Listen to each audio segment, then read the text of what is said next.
The art of making and breaking codes is as old as writing itself. Battles have been won and lost because one side had the keys to the other's codes. Monarchs, military commanders, and 20th century spy masters tried to keep their important messages from being read by their enemies. But as encoding machines became more sophisticated, so did the methods of decoding them. By the middle of the 20th century, after 2 world wars, governments on both sides of the Iron Curtain devoted considerable resources to the secret war fought by codebreakers. This war is no longer fought with pen and paper. It relies on computers of immense power, capable of billions of calculations per second. But the most deadly enemy of a code and cipher remains the mind of the codebreaker.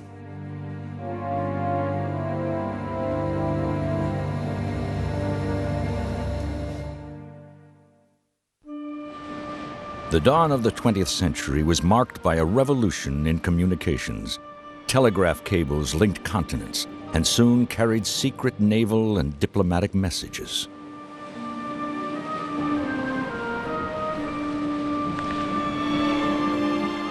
Wireless telegraphy was in its infancy, but soon carried coded messages.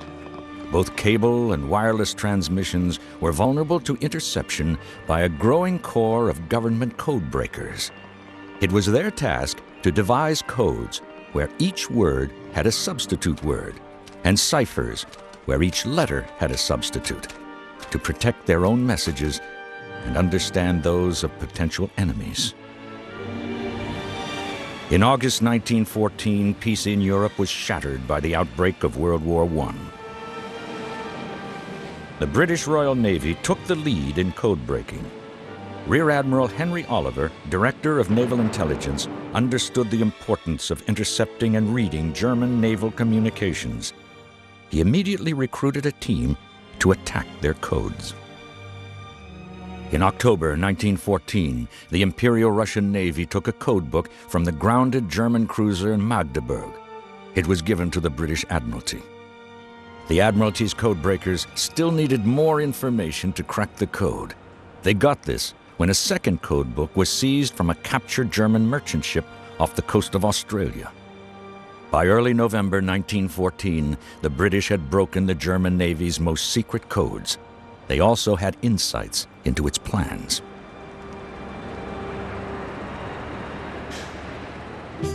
In the summer of 1915, the Germans captured the Russian naval officer who retrieved the codebook from the Magdeburg. He confirmed the find. But remarkably, the Germans concluded that this was no threat to their signal's security. By now, the Royal Navy's code-breaking effort was concentrated in the old Admiralty building in London's Whitehall. With the help of more captured codebooks, it deciphered almost every intercepted message the Germans had sent to their surface ships, submarines, and merchant fleet, as well as their consulates and embassies. The codebreakers were assigned to Room 40. From that point on, the phrase Room 40 was synonymous with Royal Navy codebreaking. In May 1916, Navy codebreakers learned of plans for a German battle fleet sortie. This led to an incident off Jutland on May 31st. But the Royal Navy misinterpreted Room 40's warning that the Germans were leaving port, as well as information about their position. The main British fleet was too late, and the Germans escaped a near disaster. The Battle of Jutland is a good example of how even the most accurate signals intelligence is only effective if used properly. Throughout the war, the Germans sent diplomatic messages through an underwater cable that passed through neutral Sweden. This cable also touched the British Isles. The British tapped into it and read the diplomatic mail of Germany and the United States. This set the scene for one of the most sensational code-breaking episodes of World War I.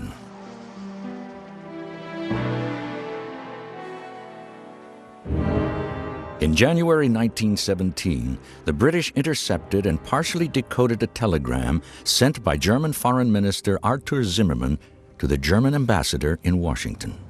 First, the message confirmed that Germany was about to reintroduce a policy of unrestricted submarine warfare. This might draw the United States into the war in Europe. Second, Zimmermann proposed an alliance with Mexico, promising to return its lost territories of Texas, New Mexico, and Arizona after a German victory. The British Foreign Office urged the Director of Naval Intelligence, Admiral William Hall, to release the telegram immediately. But Hall did not want to reveal that Room 40 was intercepting and decoding high-security German cables. He deduced that the cable would be forwarded to the German embassy in Mexico City using a low-level cipher. In Mexico City, a British agent was told to steal the encoded cable from the city's main post office. Hall was correct. The cipher had long since been broken by the British. It not only confirmed the Washington cable, but gave the British an opportunity to release it to the United States. President Woodrow Wilson arranged for the contents of the Zimmermann telegram to be released on March 1, 1917, without revealing how it was intercepted or deciphered.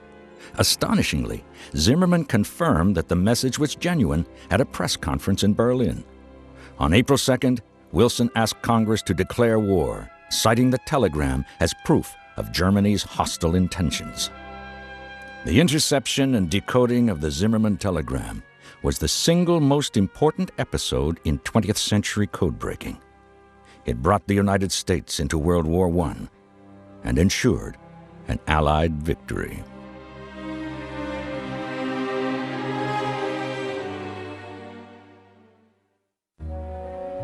As 1918 dawned, Germany realized it had to win before American manpower overwhelmed it. A massive offensive on the Western Front was planned for the spring. The outcome of the battle was decided by France's greatest codebreaker. Since the beginning of World War I, a French listening station on top of the Eiffel Tower in Paris had been intercepting encoded German radio messages. The French Cipher Bureau, headed by Captain Georges Painvin, was responsible for decoding them. On March 5, 1918, the French intercepted a new cipher for the first time. The Germans had developed it for the spring offensive. The way it was constructed and deciphered is a classic example of code making and breaking. The German cipher was based on a grid using the 5 most easily transmitted Morse code letters, A, D, F, G, X. Letters of the alphabet were randomly placed into the grid, with 2 of them, in this case W and I, together. Each letter of a message would now have a 2-letter cipher. For example, D would be GD. And a typical message like defend left flank would look like this. The message was then further encrypted using transposition. Numbers from 0 to 9 were randomly placed at the head of the columns. The ciphers for each letter were then written in rows from the left so that the whole message looked like this. Starting with column 1, the letters were then arranged in groups of 5 until the enciphered messages looked like this, ready to be transmitted. Painvin began with 2 of the newly ciphered messages received on the same day from the same transmitter. The German attack on March 31, 1918, made Painvin's work critical. Using new shock tactics, the Germans advanced 40 miles and threatened Paris. He worked around the clock on the cipher. Painvin realized that if he put the 5-letter groups together at the start of each message, he could reform them so that at least 2 letters in each new group matched in both messages. From this, Painvin deduced 2 things. He was looking at 2 messages with identical beginnings but different ends, and he was looking not at rows of letters, but columns. Assuming that the columns had been sent in random order, Paulvin began to rearrange them so the same letter groups appeared at the start of each message.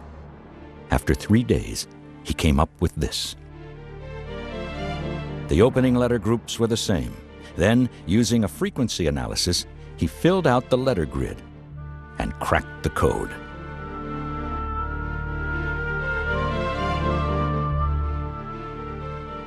The Allies had endured German offensives, first against the British in the north and then the French in the south.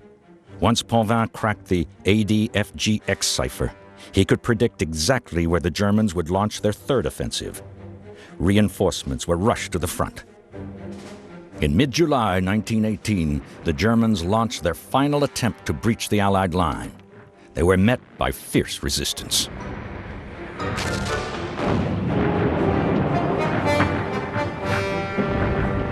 The German drive was held, then pushed back. Paulvin's personal battle against the ADFGX cipher had ensured an Allied victory in the most crucial battle of 1918. It broke the back of the German army and hastened the Allied victory in November 1918.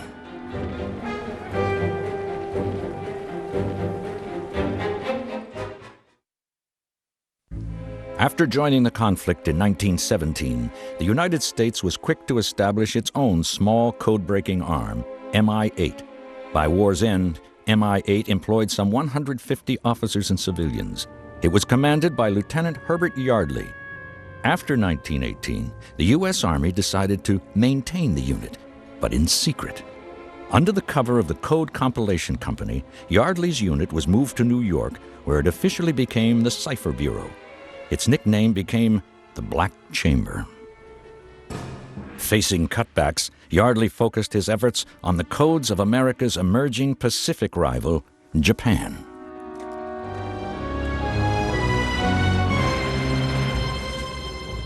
Yardley successfully broke the Japanese diplomatic codes sent by commercial cable lines during the Washington Naval Conference of 1921.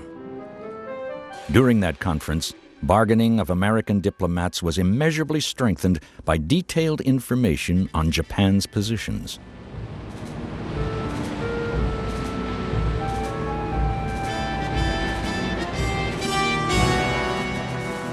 Throughout the 1920s, Yardley read the Japanese codes. But that changed when Henry Stimson became Secretary of State in 1929. Stimson reacted violently when transcripts of the Japanese messages were placed on his desk. He's said to have exploded with the words, "Gentlemen do not read each other's mail." The Black Chamber was disbanded. Yardley later revealed the secrets of his trade in a book entitled The American Black Chamber, published in 1931. The ensuing furor encouraged the Japanese Foreign Ministry to abandon codes derived from books. It adopted a new cipher, generated by the Type A machine. In 1935, this cipher was broken by William Friedman, head of the Signals Intelligence Unit, which succeeded Yardley's Black Chamber. The United States soon had a new Japanese diplomatic cipher to contend with. It was generated by a Type B machine, which resembled a hotel switchboard. It took Yardley 2 years to break the cipher, which the Americans codenamed Purple. The effort gave him a nervous breakdown. Access to Purple allowed U.S. codebreakers to track Japanese moves in its undeclared war with China in the 1930s. During that time, Japan occupied the Chinese seaboard and much of its interior.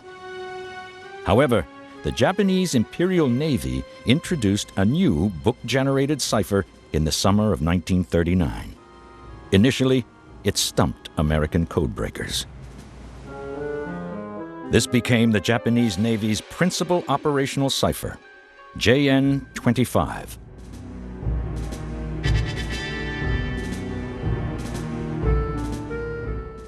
While the Americans struggled with JN-25, British and Dutch codebreakers in the Far East were achieving greater success. One was with Australian naval officer Eric Nave, stationed in Singapore. London sent out to us via a Lieutenant Malcolm Burnett, who'd been over there on leave. He brought back an explanation of the system of breaking this JN25. And this would be in 39, I would think the latter half of 1939. And that is when we first started working on it.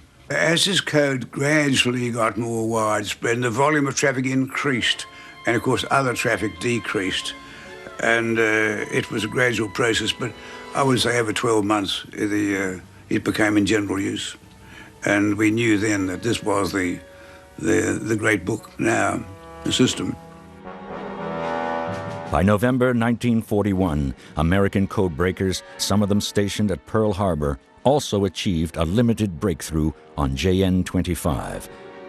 But it did not prevent the disaster that would soon push the United States into World War II.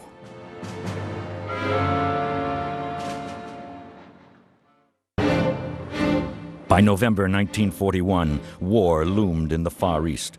The United States had placed an oil embargo on Japan. Diplomatic talks began in Washington, aimed at averting hostilities. While the diplomats talked, the U.S. Navy's codebreakers read the Japanese Foreign Ministry's Purple Code.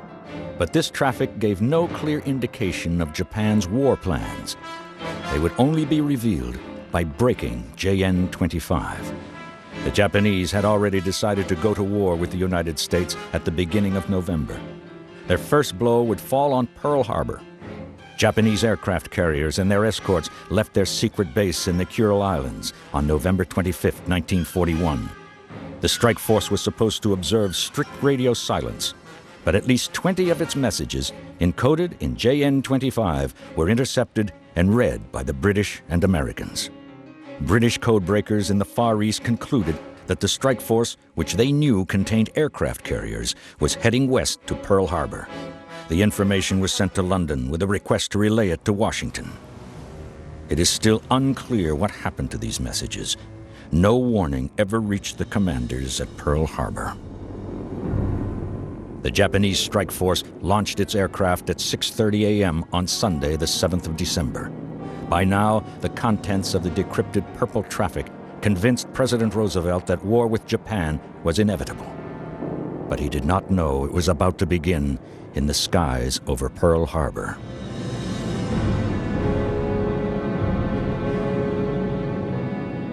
The first wave of Japanese aircraft flew in at 7:55 a.m.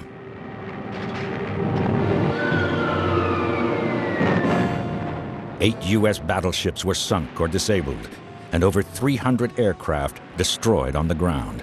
Luckily, the U.S. Pacific Fleet's 2 aircraft carriers were both away at sea.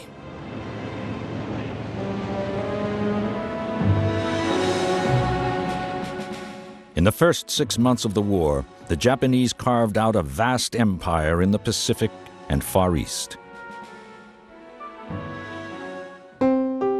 But unknown to the Japanese High Command, American codebreakers at Station Haipo on Hawaii were now reading JN25 on a regular basis. The building blocks of JN25 were 5 number groups, each of which stood for a word or a part of a word. Each group was then super-enciphered by the random addition of another 5-number group. To strip away the super-encipherment which masked the real cipher, the American codebreakers used a punch card machine which saved days of human calculation. After removing the super-encipherment, the machine cross-checked the resulting 5-number groups with groups already deciphered. Intelligence Officer Colonel Alva Laswell recalls. Our major problem was the recovery of enough groups so that you could read these enemy transmissions. I know that in many cases, some of the more important messages came to my desk, considerably less than half recovered. In 2 major cases that I'm thinking of, I spent all of a night in research in order to get far enough along to prepare a translation. And each time you identify one, you would stretch it and stretch your imagination a little farther into the message. But basically, the identification of all of those messages was imagination. You had to fill in with your eyes and your mind the blank spots, and and try to guess as to whether it was worth your time or not. Sometimes it was vital. In the early summer of 1942, commander of the Japanese Combined Fleet, Admiral Yamamoto, planned to lure the U.S. Pacific Fleet into a decisive encounter. While the Japanese task force seized the Aleutians, Japan's Imperial Navy would seize the mid-Pacific island of Midway, the gateway to Pearl Harbor. Yamamoto calculated that this would lure the Pacific Fleet's carriers into battle. Tight Japanese radio security left the U.S. Navy signals intelligence unsure of the enemy's intentions. Station Hypo was still decrypting JN-25, but the decrypts gave no indication of Japan's next move. But the commander of Station Hypo, Captain Joseph Rochefort, had a hunch that the target was Midway Island, the mysterious AF referred to in Japanese messages. Admiral Ernest King, Chief of Naval Operations, disagreed. He believed that the Japanese were planning to attack the west coast of America. Rochefort devised a scheme to provide incontrovertible evidence that his code-breaking teams at Hypo were right. He set a trap for the Japanese. Rochefort instructed the garrison at Midway to send an uncoded radio message that it was running out of water. Rochefort believed that this innocuous message would not arouse Japanese suspicion. The enemy swallowed the bait. An American listening post intercepted a Japanese signal which indicated that AF had reported a shortage of fresh water. The Americans then sent 2 carrier task forces to a position northeast of Midway to meet the unsuspecting Japanese. On June 3, 1942, a Catalina flying boat from Midway spotted the Japanese invasion force headed for the island.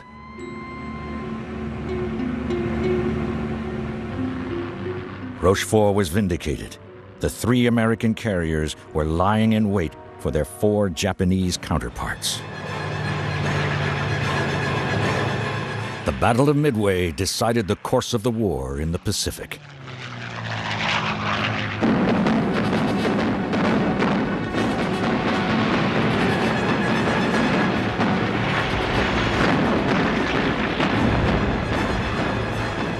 Japanese aircraft fatally damaged the American carrier Yorktown. But by the end of the battle, the U.S. had crippled the Japanese task force and sunk all 4 of its carriers. Thanks to the codebreakers, the tide in the Pacific had turned.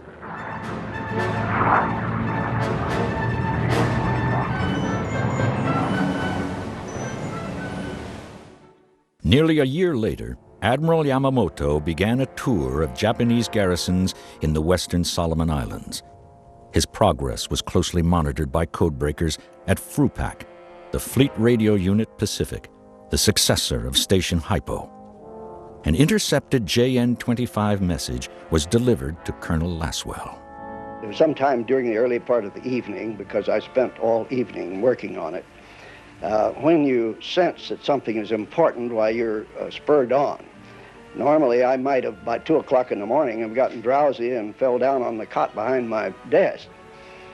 But at this point, I remember being spurred on, that I had identified enough of it to know that it was something vital. So I spent the remainder of the night working on it. And it was not until after daylight that I was sure enough of myself to prepare an actual translation. Laswell told Admiral Chester Nimitz, Commander-in-Chief of the Central Pacific, that Yamamoto was about to make an inspection tour. The intercept revealed his itinerary. Flying from Rabaul, Yamamoto's first stop was Bougainville. Could American fighters from Guadalcanal intercept and shoot down Yamamoto's aircraft? Admiral William Bull Halsey, commander of the South Pacific area, confirmed the mission was within range of Lockheed P-38 fighters.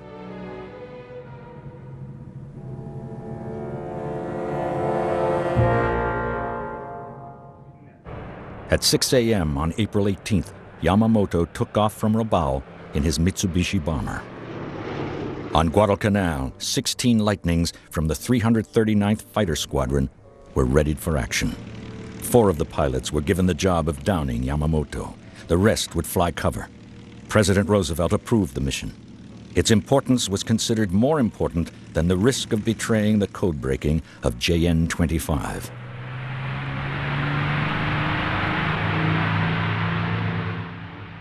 By 9:35 a.m., Yamamoto and his fighter escorts approached their landing field in Bougainville. They were intercepted by the lightnings from Guadalcanal.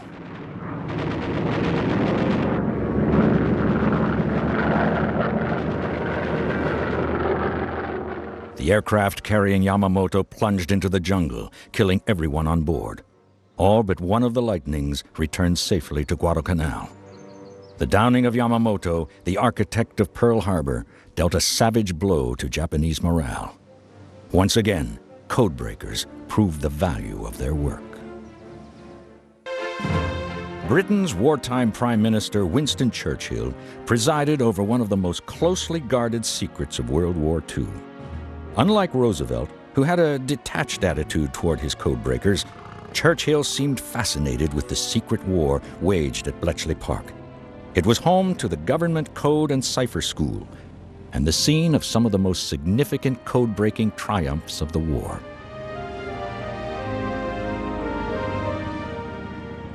By the 1930s, Germany's armed forces had adopted a cipher encrypted on the Enigma machine. They began the war convinced that the ciphers generated by Enigma were unbreakable. They were fatally mistaken. The Enigma machine outwardly resembled a portable typewriter. Its secret lay in the rotors, which determined the messages encrypted on the machine. Later versions of Enigma contained 4 rotors, each of which bore numbers that corresponded with letters of the alphabet. Pressing an individual letter on the Enigma keyboard worked a system in which the geared rotors, whose settings were changed daily, gave any letter input an alternative, which could not be repeated for at least 150 million subsequent depressions of the keyboard. The encrypted messages were transmitted by Morse code to be decrypted on a second receiving Enigma machine, whose rotors had the same settings as the sending machine. By 1943, the codebreakers at Bletchley Park had so efficiently exploited German lapses in Enigma procedure that they were reading many Enigma messages in real time. Enigma security depended on the skill and experience of the German senders. The best were in the German Navy. The codebreakers at Bletchley fought their longest duel with them during the Battle of the Atlantic as the U-boats threatened Britain's vital convoys. The Battle of the Atlantic reached a crisis in the autumn of 1942 when the German Navy introduced a new Enigma key, codenamed Shark. It defied Bletchley's codebreakers until the end of the year. By the spring of 1943, the success of the codebreakers at Bletchley again enabled the Royal Navy to reroute convoys away from lurking U-boat wolf packs. It also helped the Navy direct air patrols and surface forces to U-boats.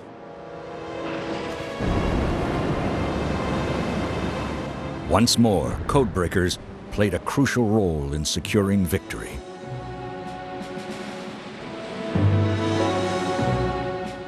When the Allies stormed ashore in Normandy in June 1944, Bletchley Park was about to make a quantum leap in the annals of codebreaking.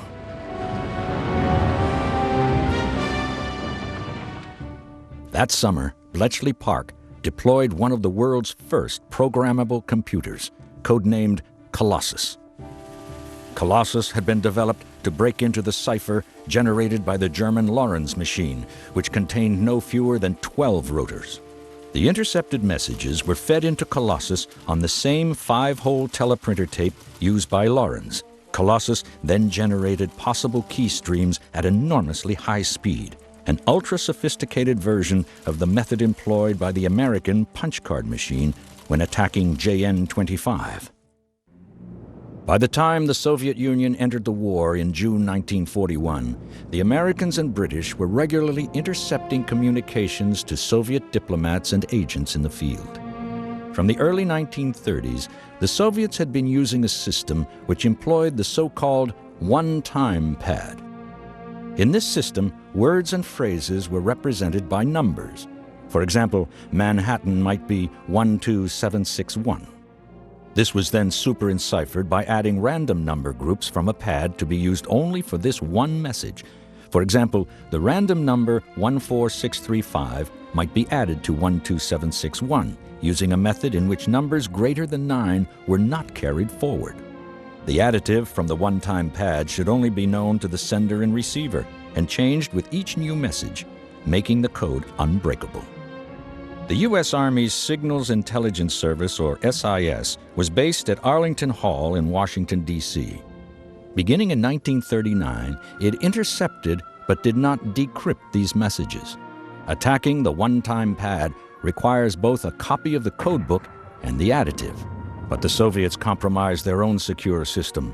Signal traffic increased after the German invasion of the Soviet Union. Some pages in one-time pads were reused by Soviet diplomats and agents in the U.S. This seemed of little or no importance, but sloppiness is the codebreaker's greatest ally. In 1943, a young Signals Intelligence Service employee, Jean Grabeel, began to feel her way into the compromised code, sorting out the intercepts by diplomatic mission.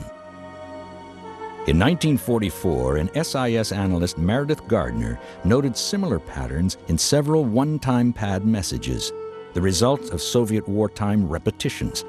Within a year, Gardner had also got his hands on a partly burned Soviet codebook. In December 1946, Gardner broke into a 1944 message. Arlington Hall had struck gold. Gardner decrypted a list of scientists working on the Manhattan Project, the wartime atomic bomb program.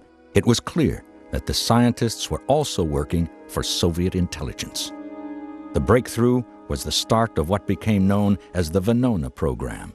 Further decrypted messages confirmed just how thoroughly the Soviet Union had penetrated the United States' most closely guarded wartime secret.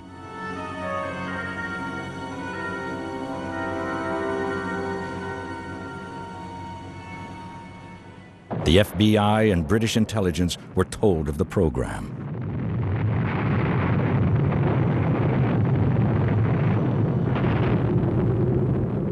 But there was a Soviet mole at the heart of British intelligence, Kim Philby. In 1949, he was assigned to Washington as Britain's intelligence liaison officer. There, Philby was briefed on the Venona secret and passed the information on to his Soviet handlers. The Soviets could do little about the past, but immediately tightened their enciphering systems. The U.S. used the Venona decrypts to provide confirmation of spying by Soviet agents like British Manhattan Project scientist Klaus Fuchs. His name appeared on intercepted and decoded Venona messages.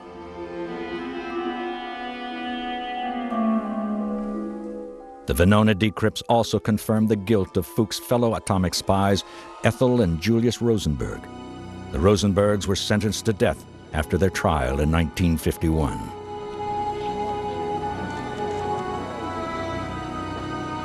There was a storm of protest, but the Rosenberg supporters knew nothing of the Venona decrypts, which were not made public until 1995.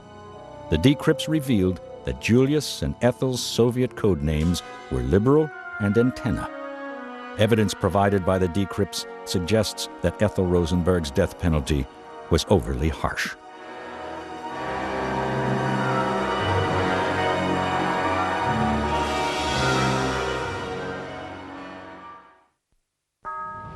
Perhaps the single most significant discovery of the Venona program was just how deeply the Soviets had infiltrated American scientific, intellectual, and political life during the war years, and in the early years of the Cold War.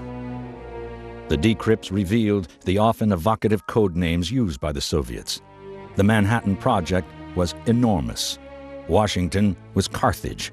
Stanley was Kim Philby.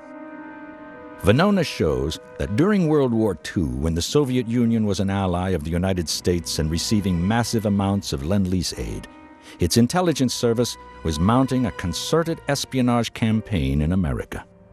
American communists and communist sympathizers provided assistance. Perhaps the Cold War really began in 1942 rather than 1947.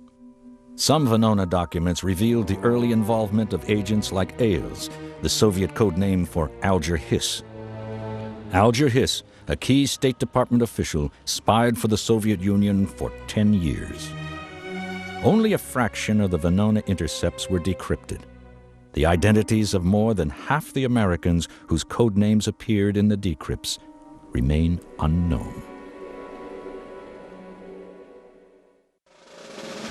The Venona story underlined the importance of signals intelligence in the post-war world. In the early 1950s, this led to the expansion of the U.S. Army's Signals Intelligence Service into America's National Security Agency at Fort Meade, Virginia. Fort Meade's computers are the successors to Bletchley Park's Colossus machine. This complex lies at the heart of a worldwide espionage and eavesdropping empire. It is dedicated not only to cracking other nations' codes, but also providing the maximum protection for encrypted U.S. official information. NSA employs over 100,000 personnel in its worldwide chain of listening stations. It also reaches into space with its web of satellites. The NSA is so secretive that even the 1952 charter that established it remains classified. Every day, the NSA pulls from the air enough information to fill the Library of Congress many times over. The demands of the agency approach infinity. It wants to know everything about everything. But in the 1970s, the stranglehold the NSA had over secure cipher systems was threatened. The threat came from the world of communications security, which the NSA had dominated so silently for so long. The top-secret NSA, or No Such Agency as it was nicknamed, had benefited from the world's most powerful computers. In the West, it also had a monopoly on the most secure ciphers. But in the 1970s, pressure mounted for secure codes and ciphers to become more widely available. The U.S. business community, anxious to protect its confidentiality, made the first move. Many Americans believed that the massive grain purchases made by the Soviet Union in the 1970s were made with the help of electronic eavesdropping. Computer specialist Ralph Merkel explains. There's speculation that the Russians were listening to the grain dealers as they drove around in their cars, talking on mobile telephones, as they discussed grain prices and grain availability. As a consequence of that information, they were able to make very shrewd and very well-timed purchases of grain and get the grain at a much lower price than they otherwise would have been able to, which demonstrates the commercial impact of cryptography. It's really quite important. An answer to this problem was the Data Encryption Standard, known as DES, or DES for short. It was adopted as America's official encryption system. DES was designed for use by government departments and approved outsiders. Its complex mathematical system was jointly produced by IBM and the American Bureau of Standards and was aimed at security-conscious commercial companies. Using a compact black box and a simple procedure, DES provided a seemingly secure safeguard against hackers. At the touch of a button, messages were transformed into a cipher harder to break than the Enigma machine. But DES was dogged by controversy.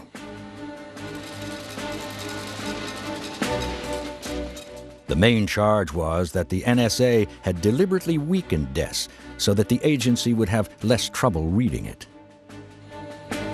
Computers handle everything in binary form. Encrypted messages are translated into zeros and ones. Q becomes this, U becomes this, and so on. These are run together and combined with a completely random number, the key, like the Japanese JN25 codes. As long as the sender and receiver know what the key is, they can decode the message. Without the key, no one can crack the code. The NSA shortened the DES key by half. Cryptographic expert Professor Martin Hellman explains. A short key is like a short combination to a lock. If I gave you a lock with only 50 combinations, you'd say it's no good. Now here there are 100,000 million combinations, but one can argue, and we did, that computers could be built today to actually search those 100,000 million keys or combinations. Intelligence experts now agree that the NSA was responsible for shortening the DES key. Reluctant to concede that anyone could keep secrets from it, the agency wanted to be able to break DES with a minimum of effort. The original key could stump even the fastest NSA computers. Simultaneously, the NSA faced a new threat. At Stanford University, Professor Hellman and a colleague, Professor Whitfield Diffie, came up with an entirely new cipher system, translated into a practical code by three brilliant mathematicians, Adi Shamir, Ron Rivest, and Leonard Edelman. Professor Edelman explains.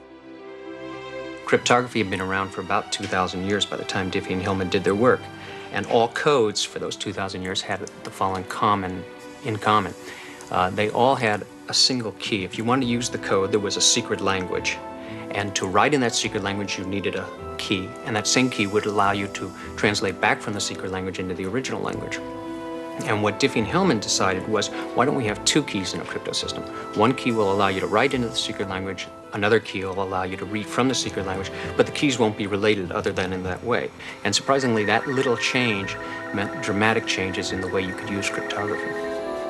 The public key is used by the sender to encode the message.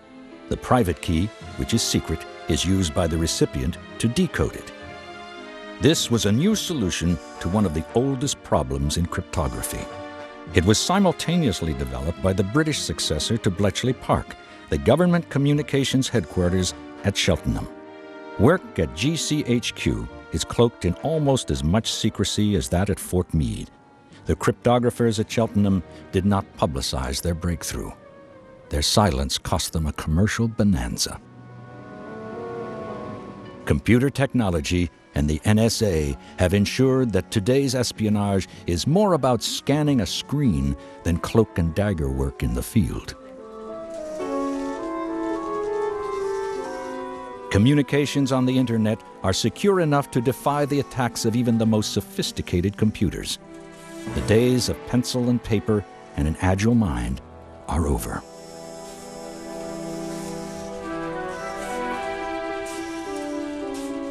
During the 20th century, governments tried to involve themselves in each new form of communication in the interests of national security. In Britain, the police and security agency MI5 must first get permission before opening mail and tapping phones. The increased number of phone calls over the internet, some of them encrypted, have prompted the British government to call for interception laws to cover such keys. Computer expert Ross Anderson is opposed to such a move. This whole area of law needs to be looked at and discussed out in the open so that we can see what the sensible and economic and prudent ways forward are. It's not a sensible way forward for the police to try and hitch a free ride, for the intelligence services to try and hitch a free ride on the computer industry using policies that will upset everybody and make them lots of enemies. That's not a positive way to go about the business of being a policeman. There is far more at stake than the protection of encrypted credit card details. Britain's GCHQ, working with the NSA's listening facility at Menwith Hills, monitors millions of calls each day. But it cannot listen to each one. Instead, it targets conversations which contain key words. There have been accusations that much of this activity is not security-driven, but motivated by a desire to eavesdrop on European business dealings. Access to encryption keys would lock eavesdroppers out. The NSA is heir to the great tradition established by men like Potvin and Friedman. It has carried the work that began with the British Colossus into the 21st century.